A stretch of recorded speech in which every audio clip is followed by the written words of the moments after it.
Hello, fellow white people! Do you want to sound cool to impress girls or land the job of your dreams? Well, today I'll be teaching you how to talk like a black thug from the ghetto. Number 1. Add extra syllables onto the ends of words. Let me show you an example. Hey y'all, what's up? So the City Girls Part 25K challenge is real. The top 20 winners will get flued out. All expenses paid for. Now, as you heard, the black girl was saying the word expenses, and she added an extra S to the end of it, making it expenses. Sounds quite cool, I dare say. So, if a word ends in the letter S, you simply add another S onto the end of it. For example, expenses becomes expenses. Another example would be, hello sir, please pour the champagne into the glasses. Or, hello sir, I am going to the gym to exercise my quadses. In this last example, you may have noticed that I added 2 sets of S's. And this is because the final word must be at least 3 syllables. If I had only added 1 set of S's, it would have been quadses, which sounds quite silly, as the final word must be at least 3 syllables. For example, quadses, or even quadses. Number 2. Greet people with black greetings. How many black people do you think greet each other with greetings such as, hello sir, and hey buddy? Exactly. If you want to greet like a black person, you should address people as sup n***. So, if you are speaking to a black person, if you want to sound hip and cool, you can meet that person with the phrase sup n***. Is a term of endearment in the black community, so black people will appreciate that you are a cultured and educated person who knows about this fact. I recommend you start trying this immediately and tell me how it worked out, as it is the easiest way to build rapport with black people. Number 3. If, in a word, the letters S and T are next to each other in the word, you should replace the letter T with the letter K. For example, hello sir, can you tell me what street we are on? In this example, I have changed the word street to screet. If you want to sound even more authentic, you should pronounce the S as a sh. Therefore, street wouldn't only be screet, but screet. Another good example would be, last night at band practice, I did quite a jolly good strumming the melody on my trombone. As you can see, I changed the word strumming to scrumming or scrumming. Now, for some reason, this only works if the letters S and T are followed by the letter R, which you can see in the examples I gave, street and strumming. However, if not followed by an R, this does not work. For example, in the school play, Peter Pan jumped down from the mast of the boat. In this example, if you tried to change the word mast to mask, it would not make sense and it would sound quite silly. One rapper who uses this tip quite a lot is the rapper called Gucci Mane. So, if you want to hear this tip being put into practice, take a listen to some of his songs.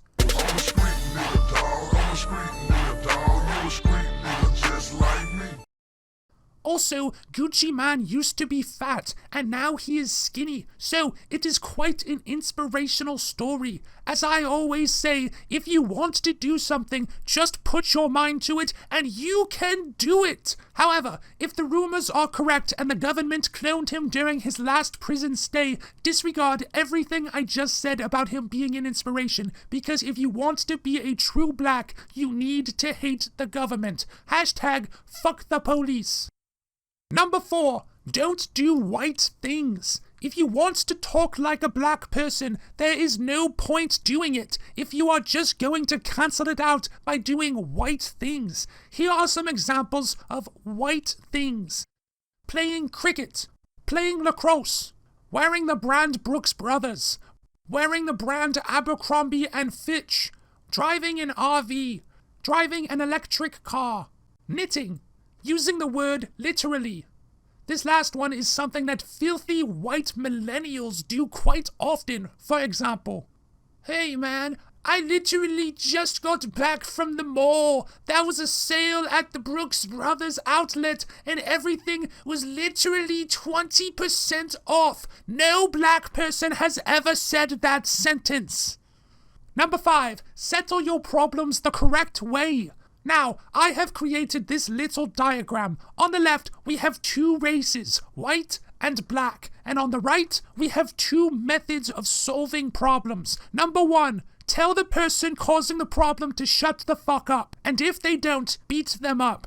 And number 2, go on your social media accounts and tell everybody how offended you are. Now, in this exercise, I want you to match up the race with the method of solving problems that you think corresponds to that race. I will give you 10 seconds to complete this exercise.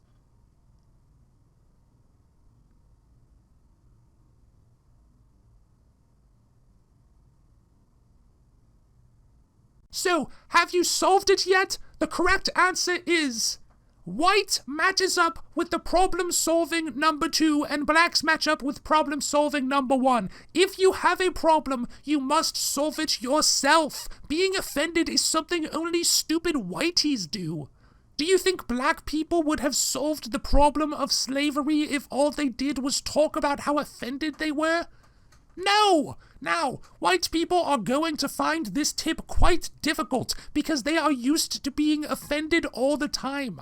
Even if they are not actually offended by something, they are used to going on their social media accounts and acting like they are offended, so that they can get likes and shares from other people who are not actually offended but are acting like they are, so that they can also get likes and shares.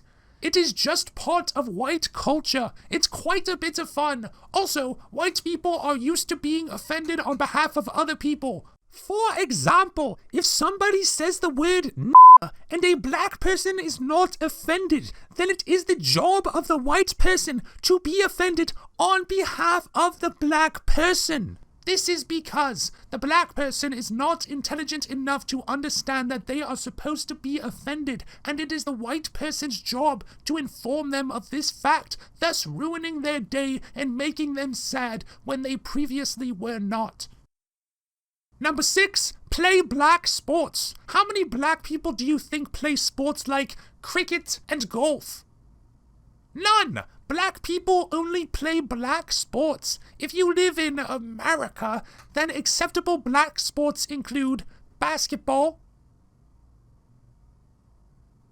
If you live in England, then acceptable black sports include basketball and football. Now, when I say football, I mean real football, not that silly game that Americans call football even though they play it with their hands. I mean real football, the kind of football you play with your foot. Quite a lot of black people in England go to the pub to have a pint and watch a bit of football. I think that I may, in fact, start a petition to start referring to American football as American soccer. This way, real football will be referred to as football, and American football will be referred to as American soccer. Yes, this is quite a good idea indeed. So, leave a comment below and let me know who your favorite American soccer team is. Mine is the 42ers, or whatever number it is. I don't know, because I don't keep up with silly sports like American soccer. Number 7, say the word shit a lot. If you want to talk black, then you should say the word shit a lot at random times. You should also pronounce it with a silent T, like this. Shit. Here is an example of this. Let's get it, man. Shit, let's get it, man. Now, in that wonderful piece of music, you heard the white rapper say, "Let us get it." And then you heard the black rapper say, "She, let us get it." What was the purpose of the word shit? In fact, there was no purpose, and it was just there to sound cool. You also noticed that it was pronounced shi instead of shit. So, this is quite a good tip to add to your repertoire.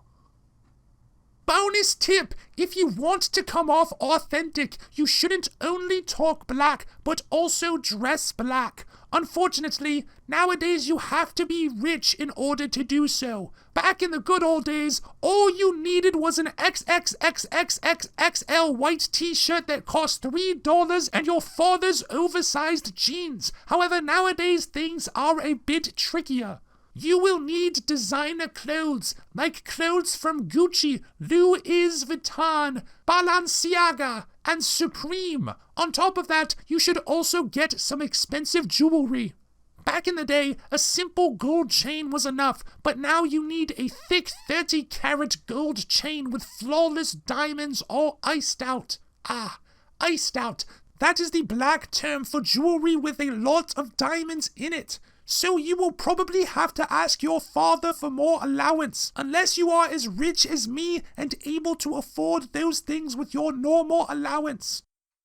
So that is it for this language tutorial. Sirs, my niggas, they always say that if you want to learn a new language, you should move to a country where they speak the language to pick it up. In this case, you don't need to move to another country because you can just move to your local ghetto and start practicing these tips immediately until you master the art of black speak. If this video helped you, make sure you don't forget to like this video, comment on this video, share this video on Instagram, Facebook, and Twitter with any black people you know. Just post it and tag them in it so they know it is about them and they will feel honored that you were researching their culture. Also, subscribe to my channel, turn on the notifications, and donate money to my Patreon. Bye!